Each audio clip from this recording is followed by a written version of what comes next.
बाबासाहेब आंबेडकरांविषयी 4 वेळा सांगता येते तुम्ही शांतचित्ताने आकाश माझी नम्र विनंती। सागराचे पाणी कधी आटणार नाही, सूर्याचे तेज कधी मिटणार नाही।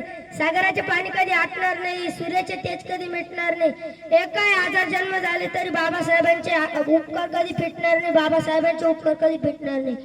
डोळ्यामधून कोसळते आसवांना मुभा आहे, डोळ्यामधून कोसळते आसवांना मुभा आहे, कारण बाबासाहेब तुमच्यामुळेच आज मी स्वाभिमानाने उभा आहे, कारण बाबासाहेब तुमच्यामुळेच आज मी स्वाभिमानाने उभा आहे।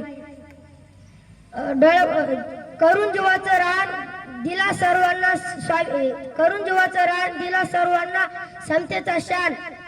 असो भीमरावांची मान, असो भीमरावांची मान, असो भीमरावांची मान। नमन त्या देश मानवाला, नमन त्या ज्ञान मानवाला, नमन त्या देश मानवाला, नमन त्या ज्ञान नमन त्या डॉक्टर बाबासाहेब आंबेडकरांना। शेवटी जाता जाता एवढेच बोलले, हनुमानाने डोंगर उचलला एका हातावर, कृष्णाने परत उचलले एका करंगळीवर। हनुमानाने डोंगर उचलले एका हातावर, कृष्णाने परत उचलले एका करंगळीवर। माझ्या बाबासाहेबांनी तर अख्ख्या भारताला उचललं एका पेनाच्या टाकून। जय हिंद जय भारत।